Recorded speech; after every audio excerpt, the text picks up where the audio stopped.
Hello बच्चों, सर्वोत्तम online में आपका एक बार फिर से स्वागत है। जैसा कि आप जानते हैं कि हमारा बैच स्टार्ट हो चुका है, लक्ष्य बैच स्टार्ट हो चुका है। और ये बैच आपको कहाँ मिलेगा मैं बता चुका हूँ ऑलरेडी। बेटा प्ले स्टोर पे जाइए, प्ले स्टोर पे आपको सर्वोत्तम ऐप मिलेगा, वो डाउनलोड कर लीजिए, रजिस्टर करेंगे आपको ये बैच मिल जाएगा। ध्यान से सुन लीजिए, इस बैच में हम लोगों ने क्लास 10th को कंप्लीट करने का वादा किया है। क्लास 10th का जो साइंस है उसको हम पूरी तरीके से कंप्लीट करेंगे, फिजिक्स केमिस्ट्री बायो तीनों कंप्लीट करेंगे, ठीक है। और मैंने कहाँ तक क्लासेस ले ली है बेटा, बहुत सारी क्लासेस मैंने ले ली है, तकरीबन 2 क्लास ले लिया, ये तीसरा क्लास है हमारा, ठीक है। अब मेरी बात ध्यान से सुनो, ठीक है। मैंने क्या कहा था कि ये जो भी चीजें आपको मिलेगी वो आपको प्ले स्टोर पे ही मिलेगी और कहीं नहीं मिलेगी। प्ले स्टोर पे जाइए, सर्वोत्तम ऐप पे ही मिलेगी, आप वहां जाकर उसको डाउनलोड करिए। तो जो बच्चे डाउनलोड नहीं किए हैं उसको कुछ वीडियो जैसे कि मैंने यूट्यूब पे भी डाला है, कुछ वीडियो मैंने यहाँ भी डाल दिया, ठीक है। तो अगर आप यूट्यूब चैनल को सब्सक्राइब नहीं किए तो वहाँ जाकर सब्सक्राइब कर लीजिए। सर्वोत्तम क्लास 10th है ना, बिहार टॉपर फैक्ट्री के नाम से हमारा यूट्यूब चैनल है, वहाँ जाकर सब्सक्राइब कर सकते हैं, ठीक है। बाकी सारे कोर्स आपको इस ऐप पे ही मिलेगा, ठीक है। और क्लास शुरू करने से पहले मैं आपको 2 लाइन कहना चाहता हूँ। कहते हैं कि रख हौसला, वो मंजर भी आएगा, प्यासे के पास चलकर समंदर भी आएगा। कहते हैं कि रख हौसला, वो मंजर भी आएगा और प्यासे के पास चलकर समंदर भी आएगा। थक कर मत हार ए मंजिल के मुसाफिर, थक कर मत हार ए मंजिल के मुसाफिर, मंजिल भी मिलेगी और जीतने का मजा भी आएगा। तो आइए, हम लोगों ने ठान लिया है जीतने का, पूरी तरीके से हम लोगों ने ठान लिया है बेटा, है ना। इसीलिए हम ये बैच लेकर आए हैं, लक्ष्य बैच लेकर आए हैं। आप भी अगर जीतने का जुनून रखते हैं तो हमारे बैच के साथ जुड़ सकते हैं। और मैंने आपको कहाँ तक पढ़ा दिया था, ध्यान से देख लो। मेरा नाम देव है और मैं तकरीबन 7 सालों से बच्चों को साइंस पढ़ाते आ रहा हूँ, ठीक है। और हमारी जो क्लास थी, पिछली क्लास, ये यहाँ पे आके कंप्लीट हो गई थी, यहाँ पे आके रुकी हुई थी, ठीक है ना। लाइट कट गई थी इसलिए हमारी क्लास यहाँ पर रुक गई थी, ठीक है। अब मेरी बात ध्यान से सुनो, हो सकता है मैं क्लास पिछले क्लास का वीडियो और आज का वीडियो में मर्ज करके आपको दे दूं, ठीक है। यहाँ ध्यान से देखो, उत्तक की बात कर रहे हैं और उत्तक मैंने कहा था 2 प्रकार के होते हैं, जंतु उत्तक और पौधे उत्तक। पौधे में जो उत्तक पाई जाती है उसे पादप उत्तक या प्लांट टिश्यू कहते हैं, और जंतु में जो उत्तक पाई जाती है उसे एनिमल टिश्यू कहते हैं। लेकिन अपने क्लास 10th में ये प्लांट टिश्यू के ऊपर सवाल बनता है। क्या सवाल बनता है प्लांट टिश्यू के ऊपर? पौधे में एक संवहन उत्तक पाई जाती है। संवहन का मतलब होता है जो पदार्थों के परिवहन में मदद करे। तो ऐसा उत्तक जो पदार्थों के परिवहन में मदद करता है उसे हम क्या कहते हैं? संवहन उत्तक कहते हैं। और ये 2 प्रकार के होते हैं, जाइलम और फ्लेम, ठीक है। और जाइलम जो उत्तक है ये भी संवहन उत्तक है, फ्लेम भी क्या है? संवहन उत्तक है। तो जाइलम और फ्लेम को संयुक्त रूप से कहा जाता है संवहन उत्तक।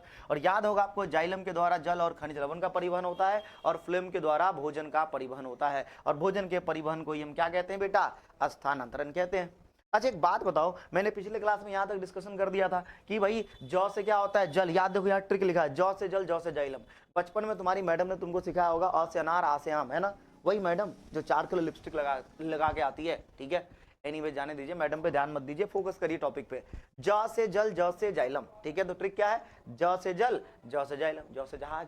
लेकिन जहाज वाली बात नहीं याद रखनी है ना। तो जौ से जल और जौ से जाइलम, तो जल के द्वारा, ये जल जाइलम के द्वारा जल का परिवहन होता है। अच्छा एक बात मैंने ये भी बताया था कि जब किसी की शादी होती है तो दूल्हा जाता है, दूल्हा के साथ बाराती भी जाता है, ठीक उसी प्रकार जल के साथ खनिज लवण भी जाएगा, क्योंकि ये जो खनिज लवण है वो जल के साथ घुला हुआ होता है। क्या होता है? जल के साथ घुला हुआ होता है, ठीक है। तो कहते हैं कि भाई दूल्हा जाएगा तो बराती हो जाएगा, ठीक उसी प्रकार जल जाएगा तो खनिज लवण भी जाएगा। अगर आप इमेजिन करना चाहते हैं, फील करना चाहते हैं खनिज लवण को, तो ये समझ लीजिए जैसे चीनी, पानी में चीनी घुला होता है, बिल्कुल वैसे ही खनिज लवण भी पानी जल के अंदर घुला होता है। जैसे सोडियम, मैग्नीशियम, कैल्शियम, ये सारी चीजें क्या है कि जल के अंदर घुली हुई होती है, ठीक है। उसके बाद अगर हम फ्लेम की बात करें तो फ्लेम के द्वारा फूड का ट्रांसपोर्ट होता है। फूड को हिंदी में भोजन कहते हैं, ठीक है। तो याद रखिएगा, फ से फूड और फ से फ्लेम, ठीक है। और फ से फूफा जी, जिसका शादी में मुंह फुला हुआ रहता है, ठीक है। एनीवे जाने दीजिए फूफा जी को, लेकिन यहाँ आपको याद रखना है फ से फ्लेम, फ से फूड और फ से फूफा जी।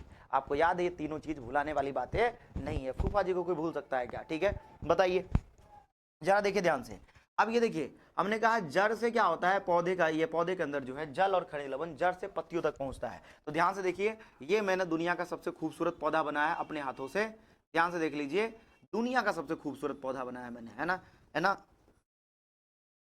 अगर आप बनाते और हम कहीं के राजा होते तो हम आपका हाथ कटवा देते। नहीं भाई जाने दीजिए, ठीक है। ये हो गया आपका जर, ठीक है, जर हो गया, ठीक है। एक दिन ध्यान से सुनना, ये जर हो गया। जर में ये जो है ना, इसे मूल रोम कहते हैं। क्या कहते हैं? मूल रोम। आगे पढ़ाऊंगा मैं आपको, ठीक है।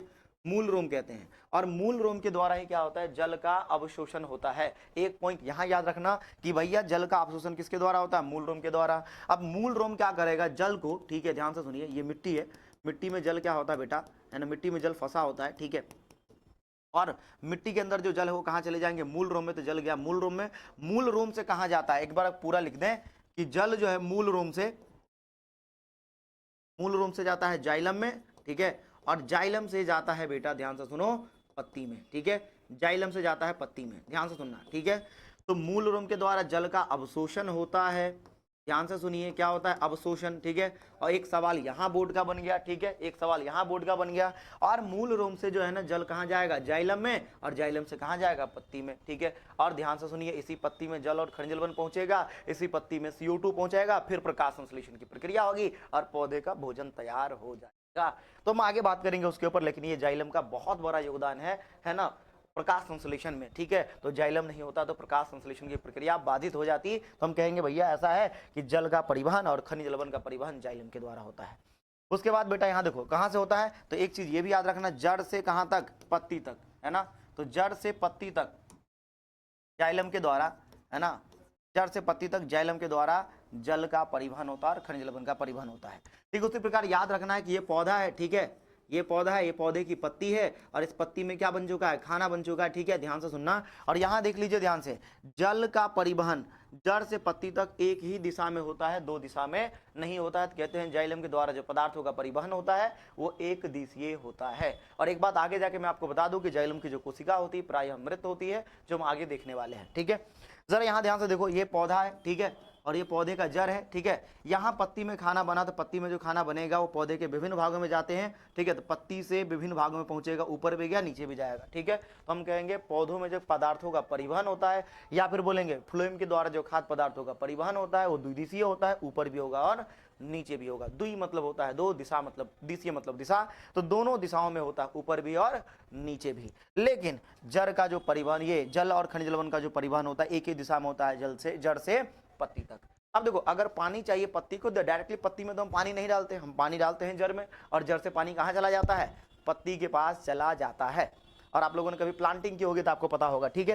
तो चलिए, ये था हमारा बेसिकली क्या बेटा, उत्तर के बारे में। लेकिन बोर्ड में ऐसा नहीं है, बोर्ड में ये तो पहली बात क्या है, इसमें से 2-3 सवाल क्या पूछा है। पहली बात, जल और खनिज लवण का परिवहन किसके द्वारा होगा, तो जाइलम के द्वारा। दूसरा, खाद्य पदार्थ का परिवहन किसके द्वारा होगा, तो फ्लेम के द्वारा। ये सवाल बन गया, ठीक है। उसके बाद ये जो मैंने कुछ पॉइंट्स बताए वो अंतर स्पष्ट करने में काम आएगा, ठीक है। 2 नंबर का सवाल वहां भी पूछा जाता है। इसके द्वारा बेटा एक चीज और, कि ये जो जल का परिवहन हो रहा है किस प्रक्रिया के द्वारा हो रहा है, तो अगर प्रक्रिया का नाम पूछ ले तो प्रक्रिया का नाम याद रखिएगा, प्रक्रिया का नाम अगर पूछ ले तो प्रक्रिया का नाम है परासरण, परासरण, ठीक है। आगे एक्सप्लेन करूंगा परासरण क्या है और विसरण क्या है। जब जल का परिवहन उच्च सांद्रण से निम्न सांद्रण की ओर होता है कोशिका झिल्ली के द्वारा, तो उसे हम परासरण कहते हैं। उच्च सांद्रण मतलब जहां जल की मात्रा अधिक है, जहां जल की मात्रा कम है, तो अधिक मात्रा से कम मात्रा की ओर परिवहन होता है जल का, उसी को हम बोलते हैं परासरण। तो जल के परिवहन को परासरण कहते हैं, ठीक है। जहां भी आ जाए जल, है ना, तो जल का परिवहन की अगर बात करें तो उस प्रक्रिया का नाम क्या है, परासरण है। चलिए आगे, किसके द्वारा होता है, जाइलम के द्वारा। अच्छा, यहाँ देखिए जाइलम के बारे में कुछ लिखा हुआ है, ठीक है। अब ये जो जाइलम होती है प्रायः ऐसी संवहन उत्तक होती है कि इनकी सारी कोशिकाएं मृत होती है। इनमें कुछ मुख्य घटक के नाम लिखे हैं, कुछ कोशिका का नाम लिखा है। ये जो जाइलम है निम्नलिखित 4 प्रकार की कोशिका से बनी होती है। एक है ट्रैकिड वेसल्स, जाइलम फाइबर और जाइलम पैरेन्काइमा। अब जरा देखना, ये इसको हिंदी में क्या कहते हैं, वाहिकाएं, जाइलम तंतु और जाइलम मृदुतक। इनमें से ये जो 3 कोशिकाएं होती है वो प्रायः क्या होती है, ये 3 कोशिकाएं क्या होती है, मृत होती है, और ये कोशिकाएं क्या होती है बेटा, जीवित होती है। तो 4 कोशिका में 3 कोशिका क्या है, मृत है, और 1 कोशिका क्या है, जीवित है। तो हम कहेंगे प्रायः इसकी कोशिका क्या है, मृत होती है। आपको लेखक महोदय की कहानी मैंने आपको बताई थी कि एक बार एक लेखक महोदय पटना के थे और उन्होंने गाय पे निबंध लिखा था, ठीक है। ये वही लेखक महोदय जिन्होंने गाय पे ये निबंध लिखा था कि गाय की 2 आंख होती हैं, ठीक है, एक पूंछ होती है, 4 पैर होती है, ठीक है, और गाय सीधी होती है। ये पॉइंट अंडरलाइन करना कि गाय क्या होती है, सीधी होती है, लेखक महोदय ने बताया था, ठीक है। लेकिन एक दिन जब लेखक महोदय प्रातःकालीन वेला में, है ना, भ्रमण करने निकले तो पीछे से गाय आई और लेखक महोदय को उठाकर पटक दिया। अब जैसे लेखक महोदय को पटका, है ना, हड्डी टूटी, कलम छूटी, हॉस्पिटल पहुंच गए लेखक महोदय। अब लेखक महोदय जैसे हॉस्पिटल पहुंचे, उनका इलाज किया गया और जब वो ठीक होकर आए, उन्होंने फिर से कलम पकड़ी और उन्होंने लेख बदल दिया। उन्होंने कहा गायें सीधी होती है परंतु सारी गायें सीधी नहीं होती है। तो उन्होंने बेटा जिस जो गाय उनको धक्का मारा था, क्या वो सीधी गाय थी? बिल्कुल भी नहीं। तो हम कहेंगे गाय सीधी होती है परंतु सारी गायें सीधी नहीं होती है। और इसी बात को अगर मुझे एक लाइन में कहना होगा तो कहेंगे गायें प्रायः सीधी होती है। मतलब गाय सीधी तो होती है लेकिन सभी गायें सीधी नहीं होती है। लेखक महोदय की गाय सीधी नहीं थी। तो कहेंगे जाइलम की जो उत्तक जाइलम की जो कोशिकाएं हैं वो मृत होती है परंतु सारी कोशिकाएं मृत नहीं होती है। एक कोशिका है जाइलम मृद उत्तक जो क्या होती है? जीवित होती है। चलिए आगे देखें। अगर हम फ्लेम की बात करें बेटा, तो ये जो फ्लेम है ये भी 4 प्रकार की कोशिकाओं से बना होता है। इसके घटक के बारे में यहाँ लिखा हुआ है, ठीक है। एक है चालिनी नलिका, ये चालिनी नलिका है जिनके द्वारा भोजन का स्थानांतरण होता है। ये सवाल भी इंपॉर्टेंट है। तो ये वही चालिनी नलिका है जिनके द्वारा भोजन का स्थानांतरण होता है। लो तुम्हारे सवालों का सिलसिला जारी है ना। स्थानांतरण, भोजन का स्थानांतरण होता है, ठीक है। तो सवालों का सिलसिला नहीं रुकेगा, सवालों का सिलसिला जारी रहेगा। मुझे तकरीबन 10 साल 11 साल में जो भी क्वेश्चन पूछे गए हैं वो यहाँ सेट है, ठीक है। तो सारी चीजें मैं आपको बताते रहूंगा कि हाँ ये सवाल पूछा गया, ये सवाल पूछने के चांसेस है, भरोसा बनाए रखिए, ठीक है। तो चालनी नलिका हो गया, सह कोशिका हो गया जिसको हम कंपेनियन सेल भी कहते हैं। फ्लेम फ्लेम पैरेन्काइमा होता है और फ्लेम तंतु होता है। इनमें से ये जो 3 कोशिका है ये क्या होती है? जीवित होती है, ठीक है, जीवित होती है। लेकिन एक कोशिका इसकी क्या है? मृत है, ठीक है। तो ये जो फ्लेम मृदुत्तक है, सॉरी फ्लेम तंतु है, वो क्या होती है? मृत होती है, ठीक है, ठीक है। चलिए आगे, आगे देखिए, आगे देखिए। ये 2 नंबर का सवाल है, ठीक है। मैं इसे लिख के इसलिए लाया हूं क्योंकि इसमें लिखने में टाइम लगेगा, इसलिए मैंने लिख दिया है। कितने नंबर का है? 2 मार्क का है। कई सारे बच्चे ऐसे होते हैं जिनको डिफरेंस लिखने में दिक्कत आता है। मैं ओरली बता तो देता, शॉर्ट में लिख तो देता, लेकिन दिक्कत आती है उनको थ्योरी लिखने में। तो उसके लिए मैंने यहाँ लिख दिया है, ध्यान से सुनिए। हमने कहा कि जाइलम और फ्लेम में निम्नलिखित उत्तर, ये जब भी आपसे पूछे कि जाइलम फ्लेम में अंतर क्या है तो आप लिखिएगा जाइलम और फ्लेम में निम्नलिखित अंतर होते हैं। 2 टेबल बनाइएगा और जैसे मैंने डिफरेंस लिखा है वैसे ही आपको एग्जाम में डिफरेंस लिखना है। कई सारे बच्चे क्या करते हैं, एक लाइन से लिख देते हैं फिर वो कचरा हो जाता है। इसी तरीके से डिफरेंस लिखा जाता है। चलिए आगे जाइलम की बात करें तो जाइलम की कोशिकाएं प्रायः क्या होती है? मृत होती है। लेकिन एक कोशिका क्या थी? जीवित, जाइलम मृद उत्तक। फ्लेम की कोशिका प्रायः क्या होती है? जीवित होती है, लेकिन एक क्या था? जाइलम तंतु, ठीक है। अब ये आपको दोनों के दोनों याद रखने हैं, ठीक है। और जाइलम के द्वारा जो जल और खनिज लवण का परिवहन जड़ से कहां तक होता है? पत्तियों तक होता है। और फ्लोएम में खाद्य पदार्थों का परिवहन। अच्छा, एक सवाल मैं यहाँ और आपको बताना चाहता हूं कि पौधों में जो परिवहन होता है खाद्य पदार्थ का या ग्लूकोज का, वो किस रूप में होता है? तो कहिएगा सुक्रोज के रूप में होता है। एक सवाल यहां से भी बन जाता है कि पौधों में जो पदार्थों का परिवहन होता है या ग्लूकोज का जो परिवहन होता है वो किस रूप में होता है? तो कहेंगे सुक्रोज के रूप में। तो खाद्य पदार्थों का जो परिवहन है वो पत्ती से पौधे के विभिन्न भागों तक होता है, ठीक है। ये 2 डिफरेंस है। साथ ही साथ बेटा तीसरा डिफरेंस है कि पौधे का जो जाइलम के द्वारा जो परिवहन होता है वो एक दिशीय होता है और फ्लेम के द्वारा परिवहन क्या होता है? द्विदिशीय होता है, जैसे कि अभी पिछले स्लाइड पे भी समझे थे। साथ ही साथ जाइलम की जो कोशिका भित्ति होती है वो मोटी होती है और इसकी कोशिका भित्ति क्या होती है? पतली। क्योंकि इसकी कोशिका भित्ति, एक डिफरेंस और आप बना के लिख सकते हैं कि जाइलम की जो कोशिका भित्ति है वो लिग्निन की बनी होती है और इसकी कोशिका भित्ति सेलुलोज की बनी होती है। तो लिग्निन के कारण इसका जो परत है वो मोटा हो जाता है और लिग्निन के कारण ही इसकी कोशिका मृत भी हो जाया करती है, ठीक है। तो याद रखिएगा, इसकी कोशिका लिग्निन की कोशिका भित्ति लिग्निन की बनी है और इसकी सेलुलोज की बनी है। लिग्निन की बनी होने के कारण ये मोटी है और मृत भी है।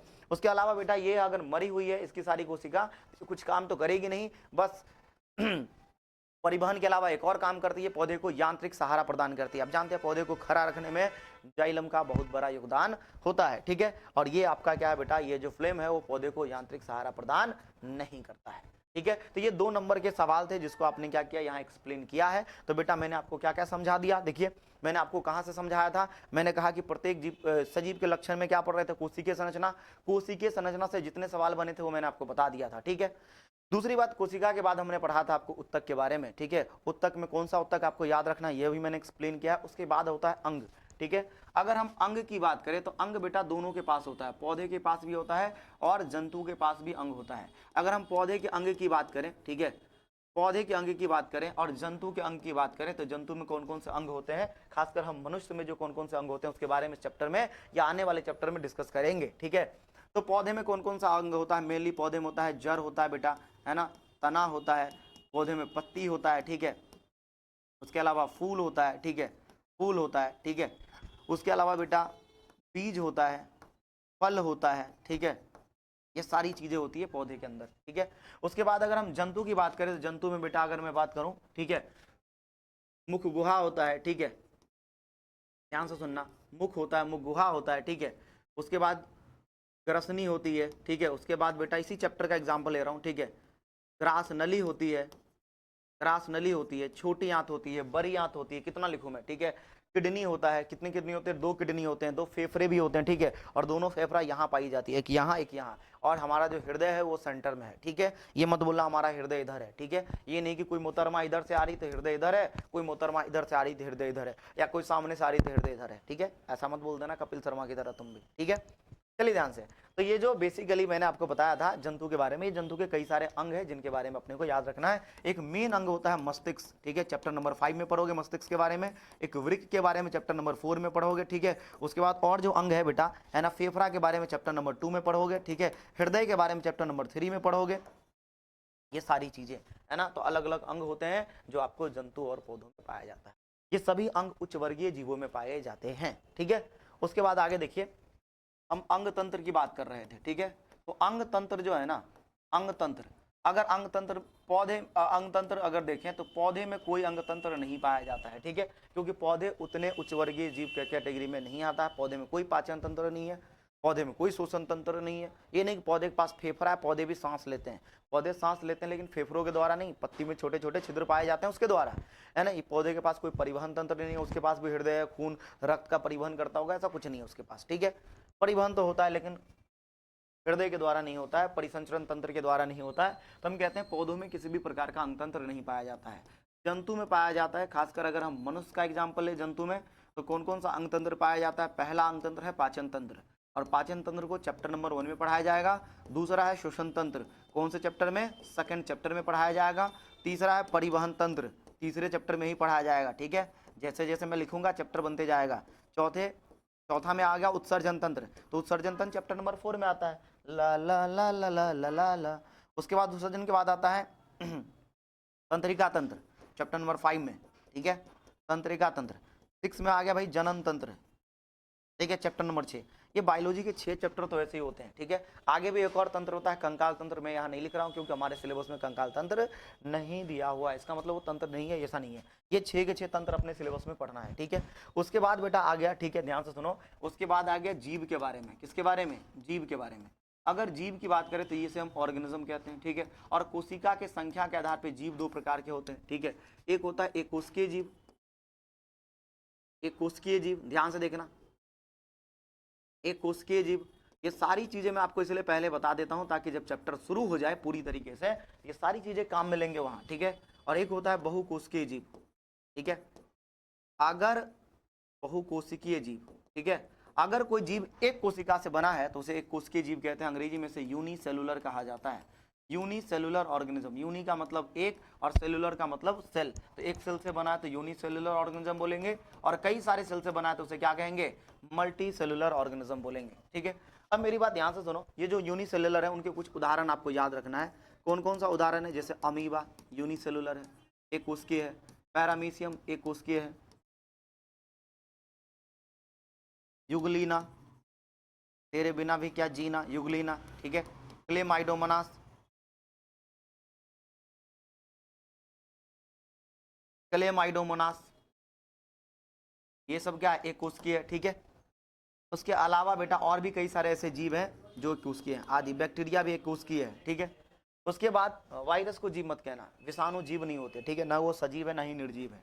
अगर हम उदाहरण की बात करें, ठीक है, ध्यान से सुनिए, बहुकोशिकीय में कुत्ता, बिल्ली, भेड़, बकरी, मनुष्य, पौधे, ठीक है, पौधे, इटीसी। अब ये सभी के सभी क्या है, बहुकोशिकीय है, ठीक है। तो ये यहाँ से हमारा क्या था कि हमने कोशिकीय संरचना को पूरी तरीके से समझ लिया है, ठीक है। तो जीव का ये सजीव का ये जो लक्षण था उसको मैंने बहुत इलेबोरेट करके समझा दिया है, ठीक है। अब बारी आती है कुछ ऐसे चीजों के बारे में जानने का, ठीक है, एक बार हाँ ठीक है, हाँ। अब बारी आती है कुछ ऐसे चीजों के बारे में जानने का जो आपके लिए बहुत जरूरी है, ठीक है। तो अब हम चैप्टर का हेडिंग लगाएंगे और फिर हम चैप्टर के डिटेल या डेप्थ को समझने की कोशिश करेंगे। चलिए आइए, तो सबसे पहला जो चैप्टर है जीव विज्ञान का वो है जैव प्रक्रम, ठीक है, वो क्या है, जैव प्रक्रम। तो सबसे पहला चैप्टर है जैव प्रक्रम, और आगे लिखा होगा पोषण। तो जैव प्रक्रम में क्या क्या एग्जाम्पल आ गया, पोषण, शोषण, परिवहन, उत्सर्जन, ये सभी जैव प्रक्रम ही है। ठीक है, इसको अंग्रेजी में हम कहते हैं बायोलॉजिकल प्रोसेस, बायोलॉजिकल प्रोसेस। ठीक है, तो इसको अंग्रेजी में कह देंगे बायोलॉजिकल प्रोसेस, ध्यान से सुनना। और इसको हम कहेंगे न्यूट्रिशन, क्या कहेंगे राजू, न्यूट्रिशन। ठीक है, तो बायोलॉजिकल प्रोसेस में क्या पढ़ना है, न्यूट्रिशन के बारे में। अब सबसे पहले हम आपको बायोलॉजिकल प्रोसेस के बारे में समझा दें, जैव प्रक्रम के बारे में समझा दें कि जैव प्रक्रम क्या है। ठीक है, ध्यान से सुनिए, जैव प्रक्रम क्या है। अगर हम जैव प्रक्रम की बात करें तो जीवों में होने वाली, जैव का मतलब होता है जीव। अब जीव तो समझ गए, बैक्टीरिया, अमीबा, पैरामीशियम, जंतु, पौधे, सभी क्या है, जीव है। तो जीवों में होने वाली, ठीक है, जैव का मतलब हो गया जीव, प्रक्रम मतलब होता है प्रक्रिया। तो जैव का मतलब हो गया जीव, जैव का मतलब हो गया जीव, प्रक्रम का मतलब होता है प्रक्रिया। तो जीवों में होने वाली प्रक्रिया को क्या कहेंगे, जैव प्रक्रम कहेंगे, ये मीनिंग है। तो जीवों में होने वाली वैसी प्रक्रिया जो जीवों के अनुरक्षण के लिए आवश्यक है, उन सारी प्रक्रिया को हम क्या कहते हैं, जैव प्रक्रम कहते हैं। ठीक है, तो पहली बात हमने कहा जैव प्रक्रम क्या है, वैसी प्रक्रिया, है ना, वैसी प्रक्रिया, ठीक है, जो जीवों के अनुरक्षण के लिए आवश्यक है, जीवों के अनुरक्षण के लिए आवश्यक है। ठीक है, अनुरक्षण का मतलब क्या होता है, सुरक्षा के लिए, मेंटेनेंस के लिए। ठीक है, अनुरक्षण के लिए आवश्यक है, अनुरक्षण के लिए आवश्यक है, ध्यान से सुनना। तो वैसी जैविक प्रक्रिया जो जीवों के अनुरक्षण के लिए आवश्यक है, उसे हम क्या कहते हैं, जैव प्रक्रम कहते हैं। ये भारतीय भवन का स्टेटमेंट है। इसके ऊपर, इस स्टेटमेंट के ऊपर भी सवाल बन चुका है, तो लिख दो आईएमपी, जिसके ऊपर सवाल बन चुका है। ठीक है, इसके ऊपर भी सवाल बन चुका है कि वैसी जैविक प्रक्रिया या वैसी प्रक्रिया जो जीवों के अनुरक्षण के लिए आवश्यक है, उसे हम क्या कहते हैं, जैव प्रक्रम कहते हैं। ठीक है, अनुरक्षण मतलब सुरक्षा के लिए, जीवित रहने के लिए, उनकी रक्षा के लिए अगर आवश्यक है तो वो सारी प्रक्रिया क्या कहलाएगी, जैव प्रक्रम कहलाएगी। जैसे एग्जाम्पल में जरूर लिखना, ठीक है, जैसे एग्जाम में जरूर लिखना, पोषण, शोषण, परिवहन, परिवहन, उत्सर्जन, ठीक है, आदि, उत्सर्जन आदि। ठीक है, ध्यान से सुनो, अगर किसी जीव शरीर के अंदर पोषण नहीं हो, पोषण का मतलब भोजन की प्राप्ति, अगर भोजन नहीं मिलेगा तो भी आदमी क्या हो जाएगा, मर जाएगा। ठीक है, कितना दिन जिंदा रह सकता है, 10 दिन, 15 दिन, 20 दिन, 1 महीना, उसके बाद तो अल्लाह को प्यारे, है ना, सुभान अल्लाह हो जाएगा उसका। ठीक है, अगर हम शोषण की बात करें तो ऊर्जा का निर्माण, अगर आप लोगों ने एक मूवी देखी होगी बाहुबली, कहते हैं कि औरतों पे हाथ डालने वाले की उंगलियां नहीं काटते,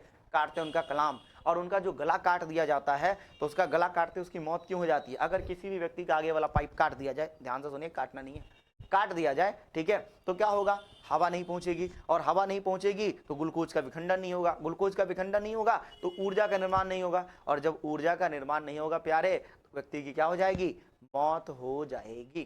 ठीक है, तो आप मेरी बात ध्यान से सुनो, जब हम शोषण की प्रक्रिया को समझेंगे तो ऑक्सीजन कैसे सेल में पहुंचता है, भोजन कैसे सेल में पहुंचता है, अभी थोड़ी देर के बाद ही डिस्कस करने वाले हैं हम। ठीक है, ये सारी चीजें कि कोशिका के अंदर कौन सी चीज किस प्रकार से पहुंच रही है और फिर क्या होता है। ठीक है, तो अगर शोषण नहीं होगा, ऊर्जा का निर्माण नहीं होगा, तो भी व्यक्ति की मौत हो जाएगी।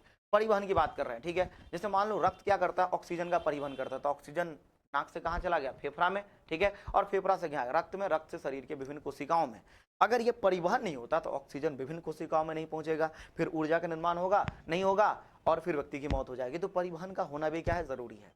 उत्सर्जन क्या होता है कि कई सारी रासायनिक अभिक्रियाएं होती है जिनके बाद कोशिका में एक हानिकारक पदार्थ का निर्माण होता है, नाइट्रोजन युक्त हानिकारक पदार्थ का निर्माण होता है, उसे शरीर से बाहर निकालना पड़ता है। तो नाइट्रोजन युक्त हानिकारक पदार्थ को शरीर से बाहर निकालना उत्सर्जन कहलाता है। लेकिन अगर ये नहीं निकला, जैसे अमोनिया बना, यूरिया बना, ये नहीं निकला, यूरिया कोशिका में जमा रहेगा, जहरीला होता है, और जहरीली पदार्थ अगर कोशिका के अंदर जमा है तो उसके सारे उपापचय प्रक्रिया को डिस्टर्ब कर देगा और फाइनली कोशिका की मौत हो जाएगी।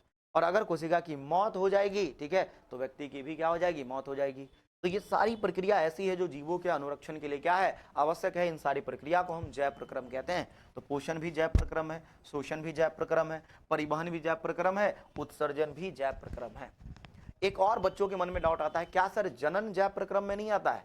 हाँ, जनन जैव प्रक्रम में आता है। ठीक है, जीवों के अंदर होने वाली प्रक्रिया है, जैव प्रक्रम कह सकते हैं।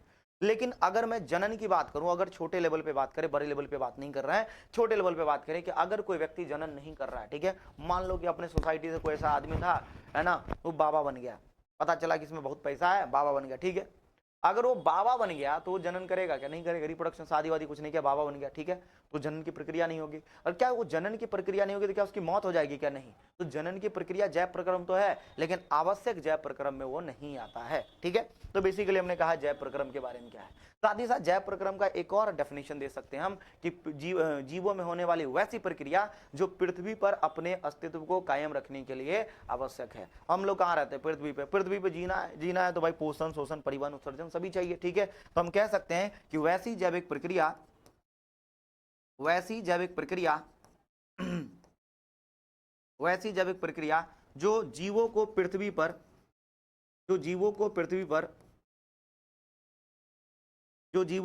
पर अपने अस्तित्व को कायम रखने के लिए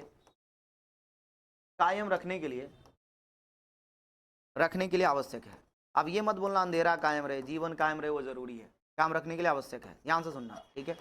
अब यहाँ जो मैं लिख रहा हूँ ये शॉर्ट नोट्स है, ठीक है बच्चों, कि मैंने शॉर्ट में लिखा है। आपको पूरा डिटेल नोट्स एप्लीकेशन में जाइएगा, पीडीएफ वाले सेक्शन में आपको बहुत जल्द मिल जाएगा। वहाँ जाके जैसे जाएगा वहाँ से डाउनलोड कर लीजिए, कहानी खत्म नोट्स की, ठीक है। तो ये जो मैं आपको समझा रहा हूँ उस पर ज़्यादा फोकस करना है। शॉर्ट नोट्स मैंने यहाँ बना दिया है, डिटेल नोट्स आपको पीडीएफ वाले सेक्शन में ही मिलेगा। चलिए आगे। तो हमने जैव प्रक्रम की बात की। अब जैव प्रक्रम में सबसे पहला जो है वो आता है पोषण, ठीक है। क्या आता है बेटा? पोषण। पोषण वर्ड को समझे पहले, ठीक है। पोषण का मतलब होता है भोजन की प्राप्ति, ठीक है। अगर आपके पिताजी आपका पोषण कर रहे हैं, इसका मतलब आपको भोजन प्रदान करते हैं। क्या प्रदान करते हैं? तो भोजन की प्राप्ति ही क्या कहलाती है? ठीक है, भोजन की प्राप्ति ही पोषण कहलाती है। तो भोजन का प्राप्त होना पोषण कहलाता है, भोजन का मिलना पोषण कहलाता है, ठीक है। तो पोषण की प्रक्रिया के बाद मिलेगा भोजन। क्या मिलेगा? भोजन, ठीक है। और बहुत सारे लोग कहते हैं भोजन से ऊर्जा मिलता है, ऐसे नहीं मिलता, रुक जाओ, स्टेप वाइज प्रोसेस है, ठीक है। पोषण से मिलेगा भोजन, भोजन से मिलेगा पोषक तत्व। क्या कभी आपने पोषक तत्व का नाम सुना है? पोषक तत्व को अंग्रेजी में कहते हैं न्यूट्रिएंट, और भोजन में पाए जाने वाले अवयव को ही हम पोषक तत्व कहते हैं। भोजन में क्या क्या मिलेगा उसे हम अवयव कहते हैं, और भोजन में पाए जाने वाले अवयव को पोषक तत्व कहते हैं। जैसे चावल खाते होंगे तो आपको एक मीठा लगता होगा, मतलब उसमें कार्बोहाइड्रेट है, ठीक है। कई बार आप दाल खाते होंगे तो उसमें प्रोटीन मिलता है। मम्मी बोलती है दाल खाओ, नहीं तो प्रोटीन की कमी हो जाएगी और तुम्हारा मसल बिल्ड नहीं होगा। तो अपने मसल को बिल्ड करने के लिए प्रोटीन खाना जरूरी है। एनीवे जाने दीजिए, ठीक है। ध्यान से सुनिए, ये जो पोषक तत्व है उनमें कई सारी चीजें होती है। जैसे देखिए, पहला होता है कार्बोहाइड्रेट, ठीक है। कार्बोहाइड्रेट पहला। उसके बाद बेटा हम बात करते हैं, ठीक है, प्रोटीन का। प्रोटीन हो गया। उसके बाद हो गया बेटा तीसरी चीज वसा हो गया, ठीक है, वसा हो गया। तो ये सारी चीजें आपको याद रखनी पड़ेगी, वसा। उसके बाद जल हो गया, है ना, खनिज लवण हो गया, लाला लाला लाला। एक चीज और याद रखना, प्रोटीन, ठीक है, तो प्रोटीन बोल रहे। विटामिन, अच्छा विटामिन से जुड़ा एक सवाल याद आ गया मुझे, ठीक है, यही डिस्कस कर देता हूं। एक सवाल पूछा गया था, विटामिन ए की कमी से कौन सा रोग होता है? विटामिन ए की कमी से, ठीक है, एक सवाल था, ए की कमी से कौन सा रोग होता है? ए की कमी से कौन सा रोग होता है? कौन सा रोग होता है? तो ए की कमी से जो रोग होता है उसको बोलते हैं रतौंधी। क्या बोलते हैं? रतौंधी, है ना। इसमें आदमी को धुंधला सा दिखाई देता है, आंखों की रोशनी चली जाती है, ठीक है, ये रतौंधी होता है, याद रखना आप, ठीक है। तो विटामिन ए की कमी से कौन सा रोग होता है? रतौंधी होता है। ये सवाल बिहार बोर्ड में पूछा गया है, ठीक है। अब ये मत पूछना कि कौन से साल में पूछा गया था, साल इंपोर्टेंट नहीं बेटा, पूछा गया ही ये इंपोर्टेंट है, ठीक है। मैं साल रटने थोड़े बैठूंगा, सवाल आया है, नहीं आया तो फिर मुझे बता देना। तुम जाके देख लो, ब्रिलियंट का क्वेश्चन बैंक खरीद लेना, चैप्टर वाइज दिया हुआ है, वहां जाके देख लेना क्वेश्चन पूछा है कि नहीं, ठीक है। तो आप ध्यान से सुन लो, है ना। साल मुझे थोड़े याद है, साल थोड़ी याद करके बैठेंगे। हाँ, क्वेश्चन कौन सा आया है कौन सा नहीं है एकदम श्योर है कि कौन सा क्वेश्चन बोल देंगे, क्वेश्चन आया मतलब आया है, ये क्वेश्चन आएगा मतलब आएगा। कुछ ऐसी ही कहानी क्रिएट किया जा रहा है यहाँ से, ठीक है। अब ये तीनों चीजों से क्या मिलता है? जैसे कि आपका कार्बोहाइड्रेट, प्रोटीन, वसा, इन तीनों से अपने को मिलता है ऊर्जा। क्या मिलता है? ऊर्जा। क्या सारे पोषक तत्व से ऊर्जा मिलता है? नहीं, इन्हीं 3 पोषक तत्व से ऊर्जा मिलता है, ठीक है। और इनसे अपने बॉडी को सुरक्षा मिलता है, ठीक है। अगर आप सुरक्षा मिलता है एवं हमारे शरीर की वृद्धि होती है, ठीक है। तो पहले आप छोटे से बड़े थे, अगर आप खाते हैं तो क्या होगी? आपकी वृद्धि होती है, ठीक है, सुरक्षा मिलता है शरीर का, ठीक है। तो आप अगर वेजिटेबल खाएं, ठीक है, हरा साग सब्जी खाएं तो वहां से आपको ऊर्जा तो कम मिलेगा, ठीक है, बहुत कम मात्रा में ऊर्जा मिलेगा, लेकिन आपको सुरक्षा और वृद्धि ज्यादा मिलेगा, आपके शरीर की ग्रोथ ज्यादा होगी और आपसे आपके बॉडी में रोगों से लड़ने की क्षमता बहुत ज्यादा बढ़ जाती है, ठीक है। अच्छा, एक चीज और याद रखना कि जब हम सब्जी खाते हैं, हरी सब्जी खाते हैं, उनमें कई सारी चीजें होती है, कार्बोहाइड्रेट, प्रोटीन, वसा, सभी सारी चीजें होती है। इसलिए लोग कहते हैं कि हरी सब्जी खानी चाहिए क्योंकि इसमें सभी प्रकार के पोषक तत्व पाए जाते हैं, लेकिन सबसे ज्यादा आपको खनिज लवण, विटामिन वगैरह मिलेगा। अब आइए, इन सब में आपको सबसे पहले मैं आपको कार्बोहाइड्रेट के बारे में पढ़ा दूं, प्रोटीन के बारे में पढ़ा दूं और वसा के बारे में पढ़ा दूं, तो फिर आपको ये चीजें समझ में आएगी और इसके ऊपर भी सवाल बनते हैं और इसके ऊपर ही पूरा चैप्टर की कई सारी कहानी बनी हुई है। तो सबसे पहले आप देख लीजिए कार्बोहाइड्रेट के बारे में, ठीक है। कार्बोहाइड्रेट के बारे में कई सारे बच्चे कंफ्यूज भी होते हैं कि ये क्या है। तो कार्बोहाइड्रेट बेटा बेसिकली आगे जाकर क्लास 11th में बायोमोलिक्यूल में तुम पढ़ोगे, कार्बोहाइड्रेट बना होता है कार्बन का, हाइड्रोजन का और ऑक्सीजन का बना होता है, ठीक है। ये तीन प्रकार के परमाणु से बने थे, कार्बन, हाइड्रोजन और ऑक्सीजन। और कार्बन, हाइड्रोजन, ऑक्सीजन से क्या बना होता है? कार्बन, कार्बोहाइड्रेट बना होता है। क्या कभी तुमने चॉकलेट खाया? चॉकलेट है ना, कड़वा लगता होगा आपको, कड़वा लगता है? नहीं भाई, मीठा लगता है, ठीक है। तो अगर तुम चॉकलेट खाए हो तो तुम्हें क्या लगता है? मीठा लगता है, ठीक है। ये जो मीठापन है वो किसकी वजह से है? कार्बोहाइड्रेट की वजह से है, ठीक है। एक चीज और जान लो, तुम कभी रोटी खाओ, चावल खाओ तो थोड़ा थोड़ा मीठा लगता है, ये सभी किसकी वजह से है? कार्बोहाइड्रेट की वजह से है। तो अगर मैं कार्बोहाइड्रेट के स्रोत की बात करूं, देखो ध्यान से, है ना, या पहले स्वाद की बात करूं तो स्वाद इसका होता है मीठा, है ना, मीठा, मिठा, मिठा होता है, मिठा, ठीक है, ये मिठा होता है, ठीक है। अगर हम स्रोत की बात करें, ठीक है, तो स्रोत की बात करें तो कार्बोहाइड्रेट का क्या क्या स्रोत हो सकता है? कार्बोहाइड्रेट की अगर हम स्रोत की बात करें ना बेटा, तो कार्बोहाइड्रेट जैसे चावल में मिलेगा, ठीक है, गेहूं में मिलेगा, ठीक है, गेहूं में मिलेगा, ठीक है। चीनी खाओ, चीनी, है ना, Johnny Johnny yes papa eating sugar no papa, सुने हो तुम? Telling lie no papa open your mouth, हा हा हा, क्या मीनिंग पता है? जोनिया रे जोनिया, चीनी खा रहा है ना, नो पापा मतलब नहीं पापा, ठीक है। टेलिंग लाई, झूठ बोल रहा है, नहीं पापा, नो पापा मतलब नहीं पापा, ठीक है।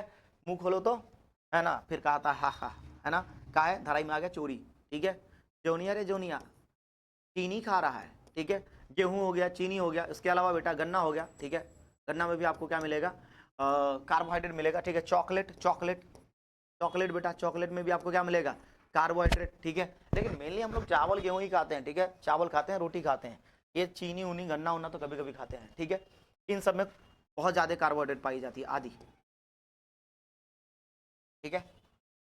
अब ये क्या है? कार्बोहाइड्रेट का स्रोत है। अगर हम आगे की बात करें, ठीक है, आगे की बात करें तो ये जो कार्बोहाइड्रेट है उसमें कई सारे प्रकार होते हैं, कार्बोहाइड्रेट की कई सारी चीजें होती है कार्बोहाइड्रेट के बारे में, ठीक है। तो एक बार मैं आपको कार्बोहाइड्रेट के प्रकार के बारे में एक्सप्लेन कर देता हूँ, कार्बोहाइड्रेट के डिटेल डिस्क्रिप्शन के बारे में बता देता हूँ, ठीक है।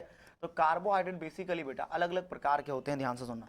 कार्बोहाइड्रेट की अगर मैं प्रकार की बात करूँ, ठीक है, तो अगले स्लाइड पे ही कर लेना मेरे लिए बेहतर होगा, क्योंकि इस स्लाइड पे जगह नहीं है। अगर नहीं होगा जगह तो हम उसको स्लाइड को ऊपर भी कर सकते हैं, एनीवेज देख लीजिए। मैं आपको यहीं क्या कर देता हूँ, आगे शिफ्ट कर देता हूँ, देखो ध्यान से। अब यहाँ से हम क्या करने जा रहे हैं? कार्बोहाइड्रेट के प्रकार के बारे में बात करते हैं, ठीक है। तो जो कार्बोहाइड्रेट है, कार्बोहाइड्रेट वो तीन प्रकार के होते हैं। अब ये सारी चीजें तुम्हारे किताब में नहीं लिखी हुई है, डायरेक्टली नहीं लिखी है, इनडायरेक्टली जरूर लिखी हुई होगी, ठीक है। तो इसलिए मैं क्या कर रहा हूँ, चीजों को पहले समझा देता हूँ ताकि आपके सिलेबस में है, आगे जाकर पढ़ना ही इसके बारे में, तो आपको घबराना नहीं, ठीक है। कार्बोहाइड्रेट बेसिकली तीन प्रकार के होते हैं, ठीक है। तो हम तीन वर्गों में बांट दिए, मोनोसेकेराइड, मोनोसेकेराइड, ठीक है, ओलिगोसेकेराइड, ओलिगोसेकेराइड, ठीक है, और एक होता है पॉलीसेकेराइड, पॉलीसेकेराइड, ठीक है, सेकेराइड। अब ये देखो अलग अलग क्या है भैया, प्रकार है, मोनोसेकेराइड, ओलिगोसेकेराइड, पॉलीसेकेराइड। मोनो का मतलब होता है एक, ठीक है, मोनो का मतलब होता है एक, सेकेराइड मतलब होता है ग्लूकोज या शुगर, ठीक है। तो मोनो का मतलब होता है सिंगल, थोड़ा अंग्रेजी में समझो फिर हिंदी में करेंगे, ठीक है। मोनो का मतलब होता है सिंगल, सेकेराइड का मतलब होता है शुगर, ठीक है। एक चीज ध्यान से सुनो, जिनके अंदर 1 यूनिट शुगर होती है, जिनके अंदर 1 यूनिट शुगर होती है, ठीक है, उसे हम मोनोसेकेराइड कहते हैं। अब ये 1 यूनिट शुगर क्या होता है, ध्यान सुनो, 1 यूनिट शुगर के अंदर 6 कार्बन होता है, 12 हाइड्रोजन होता है और 6 ऑक्सीजन होता है, ठीक है। ध्यान से सुनो, यहाँ भी बोर्ड के कुछ सवाल पूछे गए, वो भी डिस्कस कर लेंगे, ठीक है। तो हमने कहा 6 कार्बन, 12 हाइड्रोजन, 6 ऑक्सीजन होते हैं, ठीक है, इसको बोलते हैं 1 यूनिट शुगर। तो इस हिसाब से जो ग्लूकोज है, गुल्लू गुल्लू, गुल्लू गुल्लू, ग्लूकोज, ठीक है। ये जो ग्लूकोज है बेटा, ठीक है, तो ये ग्लूकोज भी क्या है, 1 यूनिट शुगर है, ठीक है। उसके अलावा फ्रुक्टोज का नाम कभी सुना होगा तुम लोगों ने, फ्रुक्टोज भी क्या है, 1 यूनिट शुगर है, ठीक है। और उसके बाद बेटा गैलेक्टोज, गैलेक्टोज भी तुम्हारे किताब में जिक्र किया गया होगा, गैलेक्टोज भी क्या है, 1 यूनिट शुगर है।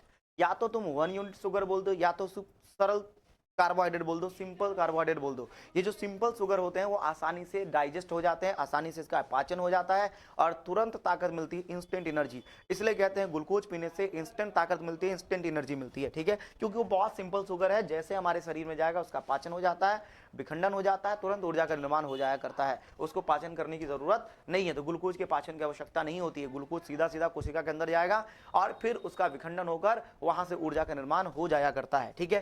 तो ये जो ग्लूकोज है, फ्रुक्टोज है, गैलेक्टोज है, इन सब का फॉर्मूला भी सेम होता है, C6H12O6। अब एक सवाल मैं आपको यहां बता दूं कि ग्लूकोज का फॉर्मूला क्या होता है, ये सवाल आया हुआ है, IMP है। फ्रुक्टोज के फॉर्मूला के बारे में नहीं पूछा, गैलेक्टोज के फॉर्मूला के बारे में नहीं पूछा, लेकिन ग्लूकोज का फॉर्मूला क्या है, ग्लूकोज का अनुसूत्र क्या होता है, पूछ चुका है बिहार बोर्ड, C6H12O6, ठीक है। तो ये आपका क्या है, बेसिकली मोनोसैकेराइड ग्लूकोज का एग्जांपल है, ठीक है। उसके बाद ओलिगो का मतलब होता है, ओलिगो सैकेराइड के अंदर 2 से लेकर के 10 यूनिट शुगर होते हैं, 2 से लेकर के 10 यूनिट। और आपको पता है सैकेराइड का मतलब होता है शुगर, तो 2 से लेकर के 10 यूनिट शुगर होते हैं, ठीक है, ध्यान से सुनिएगा।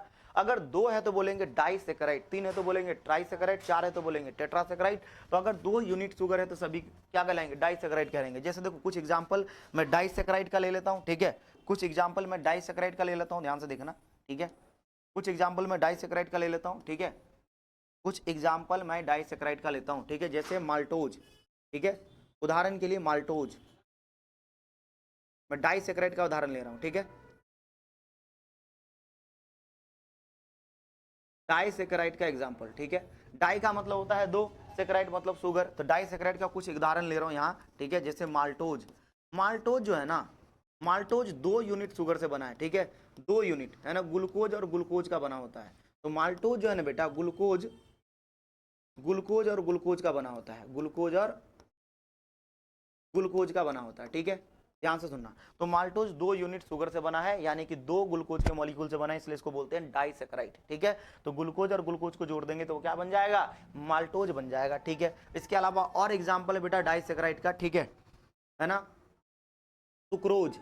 ये जो सुक्रोज है, ठीक है, ये जो सुक्रोज है वो भी 2 यूनिट शुगर से बना है, एक ग्लूकोज से बना है, ठीक है, और दूसरा बना है फ्रुक्टोज से। दूसरा किससे बना है, फ्रुक्टोज से, ठीक है। अब आगे इसको याद भी करवाऊंगा मैं, ठीक है। उसके बाद होता है लैक्टोज। ये जो लैक्टो वर्ड होता है ना, लैक्टो का मतलब होता है दूध, ठीक है, और लैक्टोज दूध, अगर तुम लोगों ने कभी पिया होगा तो वो भी आपको मीठा लगा होगा।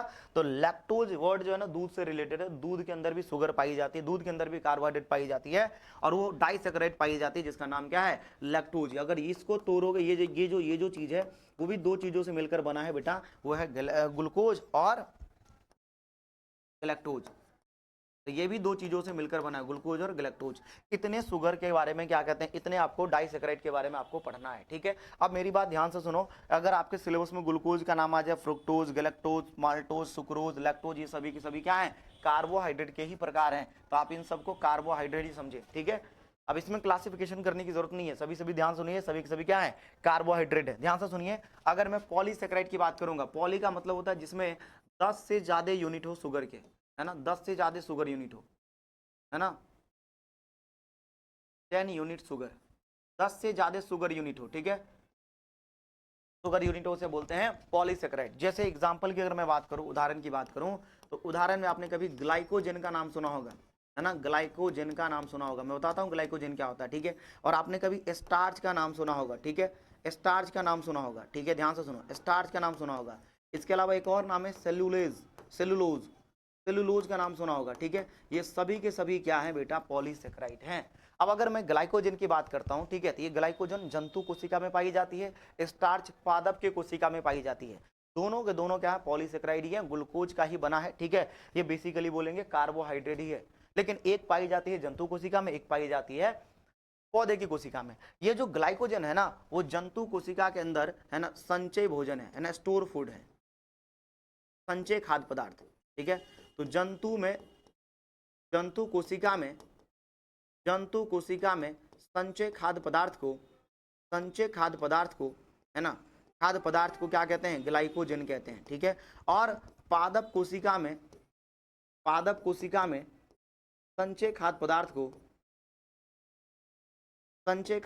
को, संचय मतलब जमा, स्टोर, खाद्य पदार्थ को स्टार्च कहते हैं, ठीक है। खाद्य पदार्थ को क्या कहा जाता है, स्टार्च कहा जाता है, ठीक है। तो पौधे के अंदर जो खाना जमा है उसी को बोलते हैं स्टार्च, और जंतु के अंदर जो जमा है ग्लूकोज या कार्बोहाइड्रेट उसको बोलते हैं ग्लाइकोजन। अब मेरी बात ध्यान से सुनो, कोई बच्चा गया पार्टी में 2 रसगुल्ले खा गए, अब उसके रक्त में क्या है, ग्लूकोज ही ग्लूकोज है। अब वो जो ग्लूकोज है वो किस फॉर्म में जाके जमा हो जाएगा, जंतु कोशिका में ग्लाइकोजन के रूप में परिवर्तित हो जाता है। तो ग्लूकोज के मॉलिक्यूल जुड़ते जाएंगे और एक जटिल मॉलिक्यूल का निर्माण कर देंगे, जटिल अवयव का निर्माण कर देंगे, उसी को हम बोल देंगे ग्लाइकोजन, ठीक है। उसी तरीके से पौधे के अंदर क्या होता है कि पत्तियों में तो बनता ग्लूकोज है, वो ग्लूकोज परिवर्तित हो जाता है सुक्रोज में, सुक्रोज का परिवहन होता है। तो परिवहन किस रूप में होगा, सुक्रोज के रूप में। और ये सुक्रोज मिलकर, बहुत सारे सुक्रोज मिलकर क्या बना देते हैं, आपका स्टार्च बना देते हैं। तो ये स्टार्च किस फॉर्म में जाके जमा हो जाएगा, है ना, ये स्टार्च जो है ना, स्टार्च के रूप में पौधे के अंदर खाद्य पदार्थ जमा हो जाया करता है। तो ग्लूकोज का निर्माण होता है, सुक्रोज का परिवहन होता है और स्टार्च कोशिका में जाके जमा हो जाया करता है, ठीक है। अब बारी आई सेलुलोज की। ये सेलुलोज भी एक प्रकार का जटिल कार्बोहाइड्रेट है और इसका पाचन हमारे बॉडी में नहीं होता है। कहते हैं कि जो भी रूमिनेंट्स होते हैं, जो जंतु होते हैं, ठीक है, जैसे गाय, भैंस, बकरी, उनके अंदर सेलुलोज का पाचन होता है, जो भी घास खाते हैं। लेकिन हमारे शरीर में सेलुलोज के पाचन के लिए कोई एंजाइम नहीं पाया जाता है, तो सेलुलोज का पाचन हमारे बॉडी में नहीं होता है। अब ये सारी बातें जो मैंने आपको समझाई है वो आपके चैप्टर से ही रिलेटेड था, ठीक है। और आपको इस तरीके से क्या करना है, इन सारी चीज़ों को याद रखना है, ठीक है। अब एक चीज़ ध्यान से सुनो, हम कार्बोहाइड्रेट के बारे में पढ़ चुके हैं, लेकिन एक पदार्थ, एक शब्द और है, एंजाइम, ठीक है। एंजाइम क्या है बेटा, ध्यान से सुनो, एंजाइम के बारे में क्या क्या कह सकते हैं। एंजाइम को हम बोलते हैं, एंजाइम को क्या बोलते हैं, एंजाइम को बोलते हैं बायो कैटलिस्ट, जैव उत्प्रेरक, ठीक है, जैव उत्प्रेरक। अब उत्प्रेरक क्या होता है, ध्यान से सुनिए। उत्प्रेरक वो पदार्थ है जो किसी भी रासायनिक अभिक्रिया के दर को क्या कर दे, परिवर्तित कर दे। जैसे मान लो कि लैब में एक रिएक्शन हो रहा है नाइट्रोजन हाइड्रोजन का, ठीक है। नाइट्रोजन हाइड्रोजन रिएक्ट करके क्या बना रहा है, अमोनिया बन रहा है। ये अमोनिया एकदम धीरे धीरे बन रहा है, धीरे धीरे बन रहा है, ठीक है। हमने क्या किया, यहाँ जो है ना एक उत्प्रेरक डाल दिया, ठीक है, आयरन, ठीक है। यहाँ जो आयरन है ना वो उत्प्रेरक का काम करता है। ये आयरन क्या करेगा, इस रिएक्शन के दर को बढ़ा देगा, ठीक है। अब ये अमोनिया एकदम तेजी से बनना क्या हो जाएगा, शुरू हो जाएगा। तो ये जो अमोनिया बनने का दर था वो परिवर्तित हो गया। कई बार ऐसे उत्प्रेरक भी होते हैं जो दर को घटा भी दिया करते हैं, कई बार बढ़ा भी दिया करते हैं। तो हम ये नहीं कह सकते कि उत्प्रेरक हमेशा दर को बढ़ाता है, ठीक है। हम कहेंगे अभिक्रिया के दर को परिवर्तित कर देता है, ठीक है। कई बार किताबों में भी लिखा था बढ़ा देता है, घटा देता है। जनरली हम पॉजिटिव कैटलिस्ट की बात करते हैं, धनात्मक, है ना, उत्प्रेरक की बात करते हैं, लेकिन ऋणात्मक उत्प्रेरक भी होता है, जब आगे जाके तुम पढ़ोगे तो उसके बारे में। तो ध्यान से सुन लो, उत्प्रेरक क्या होता है, वह पदार्थ जो रासायनिक अभिक्रिया के दर को बढ़ा दे। तो ये तो लैब में हो रहा है ना, जीवों में थोड़े ऐसा हो रहा है, ठीक है, ये तो लैब में हो रहा है। लेकिन जीव में कुछ पदार्थ ऐसे होते हैं, आयरन के जैसे समझ लीजिए कि ऐसे पदार्थ होते हैं जो रासायनिक अभिक्रिया के दर को बढ़ा देते हैं। उसी उत्प्रेरक को जैव उत्प्रेरक कहते हैं, और उसी जैव उत्प्रेरक को क्या कहते हैं, एंजाइम कहते हैं। तो वह रासायनिक पदार्थ, ठीक है, जो रासायनिक अभिक्रिया के दर को क्या कर दे, परिवर्तित कर दे, उसे हम जैव उत्प्रेरक कहते हैं या फिर एंजाइम कहते हैं। और ये जो जैव उत्प्रेरक है, एंजाइम, ये क्या करता है, रासायनिक अभिक्रिया की दर को, हमारे कोशिका के अंदर जो रासायनिक अभिक्रिया हो रही है, रासायनिक अभिक्रिया या फिर बोल देंगे उपापचय अभिक्रिया भी बोल सकते हैं, ठीक है, रासायनिक अभिक्रिया की दर को, रासायनिक अभिक्रिया की दर को परिवर्तित कर देता है, परिवर्तित कर देता है।